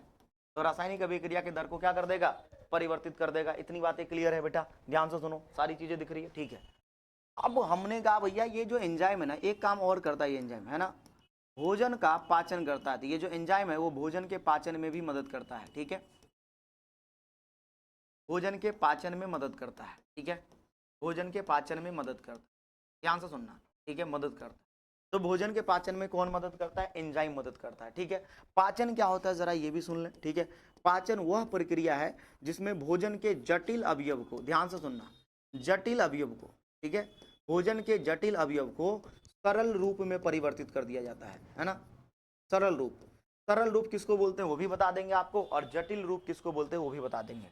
जैसे मान लो हम चावल खाएं, ठीक है, ये चावल है, लेट सपोज ये क्या है, चावल है, ठीक है, चावल है। तो क्या ये चावल, ठीक है, हमारी कोशिका के अंदर जा सकती है, कोशिका को भैया आपने कभी देखा भी नहीं होगा क्योंकि आंखों से दिखाई नहीं देता है वो। अब वो इतनी छोटी है, उसके अंदर आपको चावल प्रवेश कराना है। यह असंभव बात है कि उसके अंदर चावल प्रवेश कर जाएगा। तो इन चावल के अंदर क्या है, सबसे पहले अगर मैं बात करूं कि ये चावल है, ये चावल है, और चावल के अंदर क्या है, कार्बोहाइड्रेट। चावल के अंदर क्या है, कार्बोहाइड्रेट। ठीक है, तो चावल के अंदर है कार्बोहाइड्रेट, है ना। कौन सा कार्बोहाइड्रेट भाई, चावल पौधे से मिला तो इसके पास क्या होता है, स्टार्च होता है। क्या होता है, स्टार्च। बताया था मैंने कि भैया वो जो खाना है, वो जो ग्लूकोज है वो किस रूप में जमा हो जाता है, स्टार्च के रूप में। तो पौधे के अंदर कौन सा कार्बोहाइड्रेट है, स्टार्च है। अब इस स्टार्च को क्या करता है, ध्यान से सुनो, स्टार्च को, ठीक है, एमाइलेज नामक का एक एंजाइम होता है, एमाइलेज। ठीक है, एमाइलो वर्ड का मतलब होता है कार्बोहाइड्रेट। जहां जहां एमाइलेज वर्ड आ जाए समझ जाना वो कार्बोहाइड्रेट से ही जुड़ा हुआ है। ठीक है, एक सवाल ये भी है कि कार्बोहाइड्रेट के पाचन में कौन सा एंजाइम मदद करता है, ऑप्शन दिया था एमाइलेज। तो एमाइलेज का मतलब होता है कार्बोहाइड्रेट के पाचन करने वाला एंजाइम। ये स्टार्च को किस में बदल देता है, माल्टोज में। ठीक है, माल्टोज में। माल्टोज को जो माल्टेज है ना, माल्टेज, माल्टोज को जो माल्टेज है, ठीक है, वो माल्टेज किस में परिवर्तित कर देता है, ग्लूकोज और ग्लूकोज में। याद आया है ना, ग्लूकोज और ग्लूकोज में। एक बात बताइए, माल्टोज जो बना था किससे, ग्लूकोज और ग्लूकोज से। जब उसको तोड़ेंगे तो क्या मिलेगा, ग्लूकोज और ग्लूकोज ही मिलेगा। अगर मान लो हम कह रहे हैं, ठीक है, अगर हम आपसे कह रहे हैं, एक चीज ध्यान से देखो, अगर हम आपसे कह रहे हैं कि ये जो पूरा का पूरा पेन है, ये दो चीजें अगर मिला देती है पूरा का पूरा एक पेन बन गया। अगर ये दोनों इसी दोनों चीज से मिलकर ये पूरा पेन बना तो हम इसको तोड़ेंगे तो ये दोनों चीजें क्या हो जाएगी, अलग हो जाएगी। तो हम कह रहे हैं ये भी ग्लूकोज था, ये भी ग्लूकोज था, दोनों ग्लूकोज मिलकर क्या बना दिए, माल्टोज। दोनों अलग होकर क्या बना दिए, ग्लूकोज और ग्लूकोज। तो इतना याद रखिएगा कि माल्टोज टूटकर दो ग्लूकोज में परिवर्तित हो जाता है।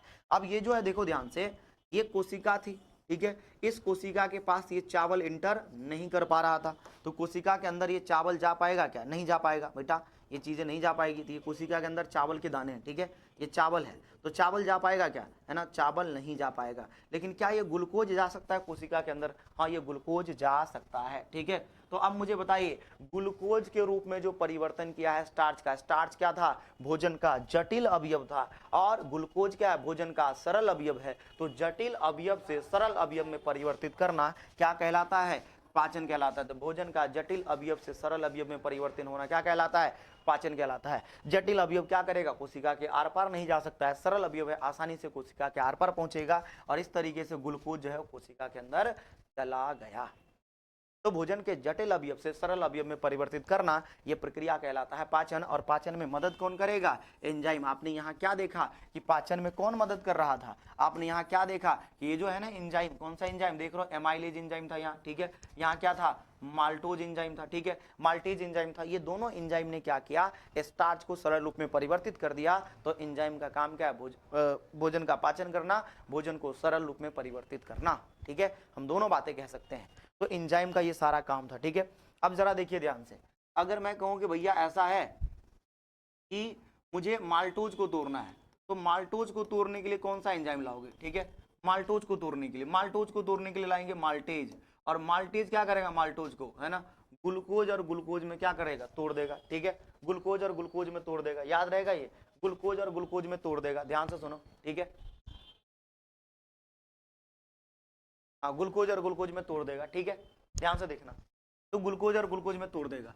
इसके अलावा बेटा ध्यान सुनो, उसके बाद था सुक्रोज।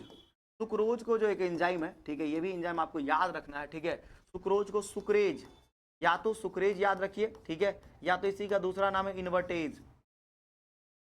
इन्वर्टेज, सुक्रेज या इन्वर्टेज किसमें तोड़ देगा, ग्लूकोज और फ्रुक्टोज में, ग्लूकोज और फ्रुक्टोज में। ठीक है, याद रहेगा, ग्लूकोज और फ्रुक्टोज में। तीसरी चीज है लैक्टोज। अगर लैक्टोज को तोड़ना है तो लैक्टोज को कौन करेगा भाई, लैक्टेज ही तोड़ेगा, लैक्टोज को लैक्टेज ही तोड़ेगा, और लैक्टोज को लैक्टेज तोड़ देगा ग्लूकोज और गैलेक्टेज में। ठीक है, ग्लूकोज और गैलेक्टेज में, ग्लूकोज और गैलेक्टेज में। ठीक है, इस तरीके से क्या होता है, कार्बोहाइड्रेट का पाचन होता है। ठीक है, उसके बाद बेटा अगर स्टार्च लिखा हो तो स्टार्च का जो पाचन होता है एक एंजाइम करता है जिसको बोलते हैं एमाइलेज। याद रखना, एमाइलेज, और एमाइलेज इसको किस में तोड़ देगा, माल्टोज में तोड़ देगा। ठीक है, तो स्टार्च का पाचन किसके द्वारा होगा, एमाइलेज के द्वारा होगा। ठीक है, इतनी बातें याद रखना, कार्बोहाइड्रेट में इन्हीं सब चीजों का पाचन होता है बेटा, आपको यही सब चीजें याद रखनी है। एंजाइम का नाम याद रखना है और किसको किस में तोड़ा गया है ये याद रखना है। एक चीज ध्यान से सुन लो, यहाँ देखो बेटा मैंने आपको ये चीजें याद करवाने के लिए कहा था कि मैं आपको ये चीजें याद करवा दूंगा, ठीक है। ग्लूकोज तो तीनों में है, माल्टोज, सुक्रोज, फ्रुक्टोज, लैक्टोज, ये तीनों में ग्लूकोज है। बस इसमें देखो, इसमें ग्लूकोज याद रखना, देखो माल्टोज ग्लूकोज, लास्ट वाला शब्द रिदम में आएगा। जैसे मान लीजिए गाना है ब्लू आइज हिप्नोटाइज, तो आइज और हिप्नोटाइज दोनों मैच कर रहा है कि नहीं, आगे मत गाना, ठीक है।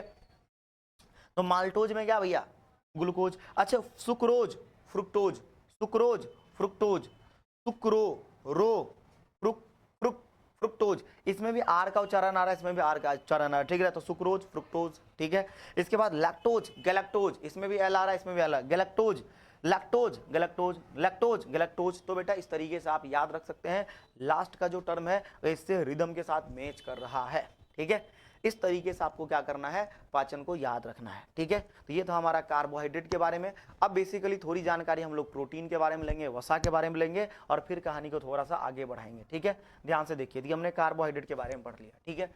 उसके बाद बेटा आगे आता है प्रोटीन, ठीक है। तो हम प्रोटीन की बात करते हैं। प्रोटीन जो है ना वो किसका बना होता है, प्रोटीन एक अम्ल का बना होता है, ध्यान से सुनना। प्रोटीन किसका बना होता है, एक अम्ल का बना होता है, ठीक है। तो प्रोटीन बना होता है एक अम्ल का, उस अम्ल का नाम आप लोगों को पता होगा, ठीक है। उस अम्ल का नाम है अमीनो अम्ल। तो प्रोटीन किसका बना है, ठीक है, प्रोटीन किसका बना है, प्रोटीन बना है अमीनो अम्ल का, ठीक है। तो प्रोटीन बना है किसका, अमीनो अम्ल का, है ना, अमीनो अम्ल का। क्या एक अमीनो अम्ल का बना है क्या, नहीं, है ना। तो अमीनो अम्ल की बहुत सारी श्रृंखला है, ठीक है। तो अमीनो अम्ल की जो श्रृंखला होगी, श्रृंखला, ठीक है, उसी श्रृंखला को हम कह देंगे प्रोटीन। तो अमीनो अम्ल की श्रृंखला को कहते हैं प्रोटीन। जैसे मान लो ये अमाइनो एसिड है, अमीनो अम्ल है, अमीनो अम्ल है, अमाइनो एसिड, अमाइनो एसिड, ठीक है, अमाइनो एसिड, अमाइनो एसिड, इस तरीके से अमीनो अम्ल, अमीनो अम्ल। तो इस तरीके से कई सारा अमाइनो एसिड होगा और इसी को हम बोलते हैं प्रोटीन, ठीक है। और प्रोटीन दो अमीनो अम्ल के बीच में एक बॉन्ड पाया जाता है, एक बंधन पाया जाता है जिसको बोलते हैं पेप्टाइड बॉन्ड, ठीक है, पेप्टाइड बंधन, ठीक है, पेप्टाइड बंधन। चलिए आगे, ये आपके आगे के लिए था, बट यहां से आपको याद रखना है कि अमीनो अम्ल से क्या बना है, प्रोटीन। या प्रोटीन किसका बना होता है, अमीनो अम्ल की श्रृंखला का कई सारे अमीनो अम्ल मिलकर क्या बनाते हैं, प्रोटीन का निर्माण करते हैं, ठीक है। अब जरा देखना, ये जो प्रोटीन है, ध्यान से सुनो, इस प्रोटीन का स्रोत क्या क्या है जरा बता दीजिए। इस प्रोटीन का स्रोत क्या क्या है, इस प्रोटीन का स्रोत बेटा दाल है ना, अंडा है, ठीक है, सोयाबीन है, सोयाबीन है, ठीक है, चना है, चना है आदि, ये प्रोटीन का स्रोत है। अच्छा एक चीज ध्यान से सुनो, ये जो प्रोटीन है ये ऊर्जा भी प्रदान करता है, ठीक है। साथ ही साथ ये जो प्रोटीन है हमारी मांसपेशी का विकास भी करता है, ठीक है। तो मांसपेशी का विकास, कोई बच्चा दुबला पतला है, कोई बच्चा बहुत कमजोर है, ठीक है, तो उसके लिए मैं बता दूं चना खाइए, मूंग खाइए, ये सारी चीजें खाएंगे तो आपका मसल डेवलप होगा डेफिनेटली, क्योंकि आपके शरीर में प्रोटीन की कमी हो सकती है जिसके कारण आपका मसल डेवलप नहीं हो रहा है, ठीक है। लेकिन हम लोग जो है ना, अभी पढ़ाई का सिस्टम बदल गया, ठीक है। हम लोग क्या करते हैं, हम इसलिए पढ़ते हैं ना कि हमारे एग्जाम में सवाल आएगा और हम याद कर लेंगे, सवाल का जवाब दे देंगे, अच्छे नंबर आ जाएंगे, पापा से चबासी मिल जाएगा, फिर बल्ले बल्ले हो जाएगा। लेकिन बेटा ये जो तुमने पढ़ाई करी है उसका कभी उपयोग भी कर लिया करो अपने जीवन में, कि आपको पता है कि प्रोटीन खाने से क्या मिलती है, एनर्जी मिलती है, तो आप या बॉडी बिल्ड होता है, मांसपेशी का विकास होता है, तो आपको प्रोटीन खा लेना चाहिए, ठीक है। चना खाना चाहिए, मूंग खाना चाहिए, लेकिन आप तो खाओगे पिज्जा, आप तो खाओगे बर्गर, है ना, एनीवेज जाने दो, ठीक है। इतनी बातें याद है, ठीक है। ये प्रोटीन के बारे में था। अच्छा प्रोटीन को तोड़ने के लिए ध्यान से सुनो, प्रोटीन को तोड़ने के लिए कई सारे एंजाइम है, ठीक है। तो प्रोटीन का पाचन किन एंजाइम की सहायता से होता है, तो प्रोटीन का पाचन बेटा, पाचन के लिए जो एंजाइम पाए जाते हैं वो एंजाइम का नाम मैं लिख देता हूं, ठीक है। कौन कौन सा एंजाइम, एक होता है पेप्सिन, ध्यान से सुनो, एक होता है पेप्सिन, है ना, पेप्सिन, और एक होता है ट्रिप्सिन जो तुम्हारे सिलेबस में दिया हुआ है, ठीक है, ट्रिप्सिन। ये दोनों के ऊपर सवाल पूछा गया है कि प्रोटीन को तोड़ने के लिए कौन कौन सा एंजाइम आता है, ठीक है। इसको याद करने का ट्रिक क्या है, एंजाइम को याद करने का ट्रिक है पीपीटी, है ना, पीपीटी, ठीक है। अच्छा पीपीटी से याद रखोगे, पी से प्रोटीन, पी से पेप्सिन, टी से ट्रिप्सिन, ठीक है। अब पॉज से पी से पूजा जी, ठीक है, पूजा जी का नहीं याद रखना भैया, तो पी से प्रोटीन, पी से पेप्सिन, टी से ट्रिप्सिन, ठीक है। तो P for protein, P for pepsin, T for trypsin. अच्छा एक चीज समझो, यहाँ भी 9 है, यहाँ भी 9 है, यहाँ भी 9 है, ठीक है, सबके लास्ट में। तो protein pepsin trypsin, protein pepsin trypsin trypsin. तो प्रोटीन को पचाने के लिए कौन कौन सा एंजाइम, पेप्सिन और ट्रिप्सिन नामक एंजाइम की क्या है, जरूरत है। ठीक है, अब मेरी बात ध्यान से सुनना कि जब भी हम प्रोटीन को तोड़ते हैं, ठीक है, प्रोटीन को तोड़ते हैं तो ये सारे एंजाइम आपके काम में आता है। ठीक है, और प्रोटीन को तोड़ किस में दिया जाएगा, पेप्सिन और ट्रिप्सिन के द्वारा अमीनो अम्ल में तोड़ा जाएगा। तो पेप्सिन और ट्रिप्सिन प्रोटीन को अमीनो अम्ल में तोड़ दिया करता है, अमीनो अम्ल में परिवर्तित कर दिया करता है। ठीक है, अगर मैं आपको एग्जाम्पल के साथ अगर बताऊं, ध्यान से सुनो, ठीक है, तो आपको इस तरीके से याद रखना है। ठीक है, ये जो प्रोटीन है वो प्रोटीन अगर टूटेगा, ठीक है, तो किस में टूटेगा, अमीनो अम्ल में। और अमीनो अम्ल में तोड़ने के लिए, ठीक है, ये दोनों एंजाइम की क्या लगेगी, मदद लगेगी। ये दोनों एंजाइम मिलकर इसको किस में तोड़ देगा, अमीनो अम्ल में। धीरे धीरे इसके पूरे मैकेनिज्म को आपको एक्सप्लेन करके दिखाएंगे। ठीक है, आइए जरा देखते हैं वसा के बारे में। ठीक है, वसा को हम लिपिड भी कहते हैं। और यहाँ से फिर बोर्ड का सवाल आएगा। ठीक है, एक बोर्ड का सवाल यहाँ भी था, एक बोर्ड का सवाल यहाँ भी था। ठीक है, आईएमपी यहाँ भी था बेटा। ठीक है, आइए देखें, यहाँ से देखें, लिपिड की बात करते हैं तो इसको फैट कहते हैं या फिर क्या कहते हैं, लिपिड कहते हैं। या तो तुम लिपिड बोल दो या तो तुम फैट बोल दो। ठीक है, अच्छा देखो ध्यान से, अगर हम फैट की बात करें, ठीक है, तो फैट जो है ना दो चीजों से मिलकर बना होता है। फैट ग्लिसरॉल से मिलकर बना होता है। ठीक है, ग्लिसरॉल से मिलकर बना होता है। ठीक है, अब ये मत पूछना कि सर ग्लिसरॉल कैसा दिखता है, क्या स्ट्रक्चर है। ठीक है, वो आपके सिलेबस में नहीं है, बस याद रखना ग्लिसरॉल से मिलकर बना होता है। ठीक है, और 3 वसा अम्ल का बना होता है, 3 वसा अम्ल का बना होता है। तो ग्लिसरॉल और 3 वसा अम्ल मिलकर क्या बनाते हैं, लिपिड बनाते हैं। ठीक है, तो ये दोनों मिलकर क्या बनाते हैं, लिपिड बनाते हैं।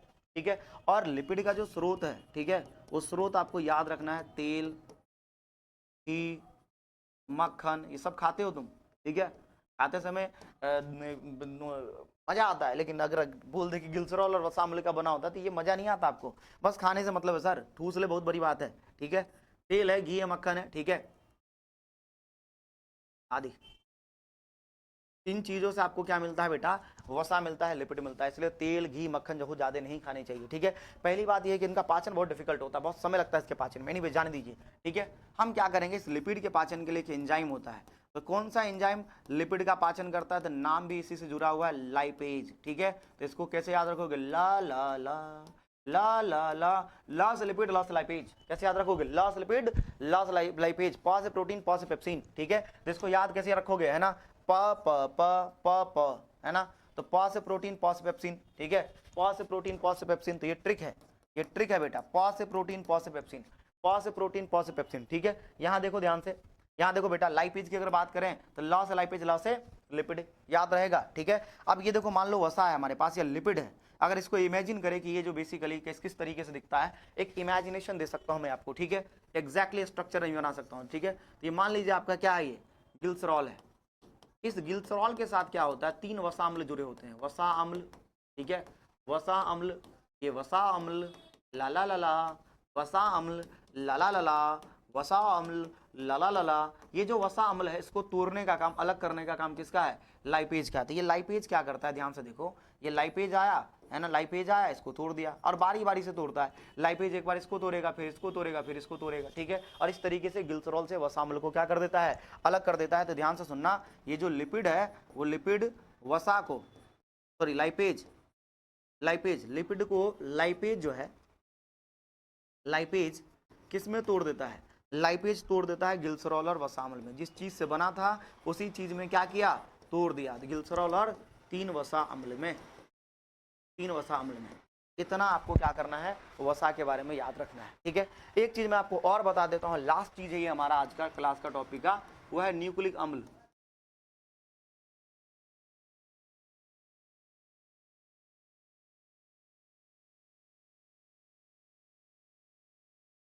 न्यूक्लिक अम्ल, ठीक है, इसको हम न्यूक्लिक एसिड कहते हैं। ध्यान से सुनना, इसको हम कहेंगे न्यूक्लिक एसिड। अब ये जो न्यूक्लिक एसिड है राजू, ध्यान से सुनना, ठीक है, ये जो न्यूक्लिक एसिड है वो 2 टाइप के होते हैं। ध्यान से सुनो, कितने टाइप के, 2 टाइप के। एक का नाम है डीएनए और एक का नाम है आरएनए। अब तुम्हारे बिहार बोर्ड में सवाल क्या पूछा है, देखो ध्यान से, Na का मतलब तो जानते हो, न्यूक्लिक एसिड। Na का मतलब क्या है, न्यूक्लिक एसिड। ठीक है, आपको बस डी का नाम याद रखना है और आर का नाम। डी का मतलब होता है डीऑक्सी राइबो, आर का मतलब होता है राइबो। तो डी का मतलब क्या, डी का मतलब डीऑक्सी, डीऑक्सी राइबो। तो डी का मतलब डीऑक्सी राइबो। ठीक है, और Na का मतलब क्या, Na का मतलब न्यूक्लिक अम्ल, न्यूक्लिक अम्ल, ये तो सबको याद है। आर का याद रखना है, आर का मतलब क्या, राइबो, आर का मतलब क्या, राइबो, और Na का मतलब क्या, न्यूक्लिक अम्ल, ठीक है, न्यूक्लिक अम्ल, न्यूक्लिक एसिड, ध्यान से सुनना, ठीक है। आपको क्या करना है बेटा, इस तरीके से केवल डी का याद रखना है, डी का याद रखना है, डी मतलब डीऑक्सी, आर मतलब राइबो, और Na का मतलब क्या, Na का मतलब क्या, Na का मतलब न्यूक्लिक एसिड, ठीक है, न्यूक्लिक एसिड, न्यूक्लिक एसिड, बस इतना याद रखना था। Na तो याद हो जाएगा, डी का याद रखना है बस, और आर का याद रखना है, ठीक है, डी और आर का याद रखना है। अब मेरी बात ध्यान से सुनो कि एक सवाल तो यहां से पूछा है डीएनए वाला, ठीक है, कि डीएनए का पूरा नाम बता दीजिए, डीएनए का पूरा नाम बता दीजिए, एक सवाल तुम्हारा, ठीक है। अब एक सवाल यहां से पूछा तो तुम्हें ये चीजें याद भी होनी चाहिए, ठीक है। अब ये जो न्यूक्लिक एसिड है उसके बारे में चलो और आपको थोड़ा सा समझा देते हैं, आपके भारतीय विवरण में दिया हुआ है न्यूक्लिक एसिड के बारे में। ये जो न्यूक्लिक एसिड है, ध्यान से देखो, न्यूक्लिक अम्ल है, वो किसका बना होता है, न्यूक्लियोटाइड का, किसका बना है, न्यूक्लियोटाइड का। तो न्यूक्लियोटाइड की जो लंबी श्रृंखला होती है, ठीक है, न्यूक्लियोटाइड का बना होता है। ये सारे स्ट्रक्चर आपको आने वाले क्लास में आपको बताया जाएगा 11th वगैरह में, ठीक है। न्यूक्लियोटाइड का बना होता है, तो ये जो न्यूक्लिक एसिड है किसका बना होता है, न्यूक्लियोटाइड का, ठीक है। न्यूक्लियोटाइड किसका बना होता है, न्यूक्लियोटाइड दो चीजों से मिलकर बना होता है, ठीक है। एक होता है न्यूक्लियोसाइड, यहाँ टाइड है, टाइड नेचुरल, साइड मतलब चल हट, ठीक है, न्यूक्लियोसाइड का, न्यूक्लियोसाइड का, और फॉस्फेट ग्रुप का, फॉस्फेट ग्रुप का, ठीक है। अब ये जो न्यूक्लियोसाइड है, ये न्यूक्लियोसाइड किसका बना होता है, नाइट्रोजनस बेस का, नाइट्रोजनस बेस, नाइट्रोजनस बेस का बना होता है, बेस बोलो या क्षार बोलो,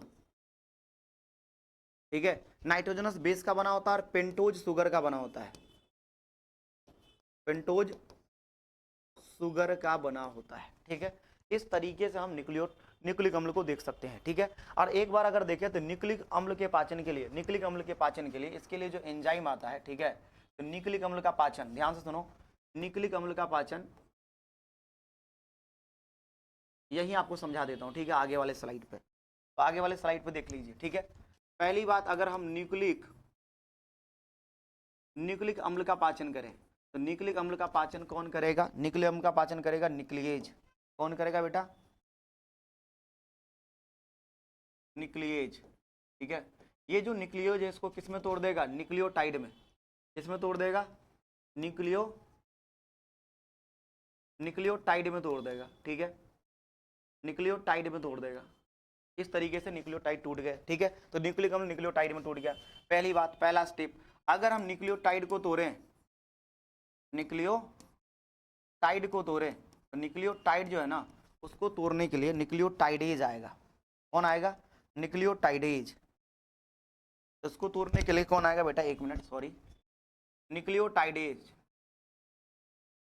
न्यूक्लियोटाइडेज, नाम में बस ध्यान देना, टाइडेज, बस एंजाइम के नाम में क्या लगा होता है, एज लगा होता है और कुछ नहीं होता, ठीक है। तो न्यूक्लियोटाइड को न्यूक्लियोटाइडेज किस में तोड़ देगा, न्यूक्लियोसाइड, न्यूक्लियोसाइड, वहां टाइड था, यहां साइड है, और फॉस्फेट ग्रुप में, और फॉस्फेट ग्रुप में, ठीक है, ये फॉस्फेट ग्रुप में। उसके बाद आगे देखो बेटा ध्यान से कि ये जो न्यूक्लियोसाइड है, उस न्यूक्लियोसाइड को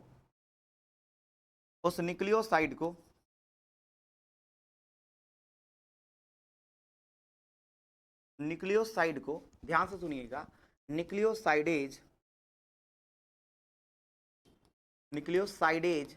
बस लास्ट में एज जोड़ देना, न्यूक्लियोसाइडेज किस में तोड़ देगा, उस न्यूक्लियोटाइड को न्यूक्लियोसाइडेज तोड़ देगा नाइट्रोजनस बेस में, ठीक है, अंग्रेजी में लिख देता हूं, और पेंटोज शुगर में,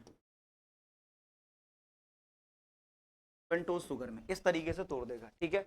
अब आगे अगर नाइट्रोजनस बेस की बात करें तो नाइट्रोजनस बेस डीएनए और आरएनए में क्या होता है, अलग अलग होता है, ठीक है, बस इतना याद रखना।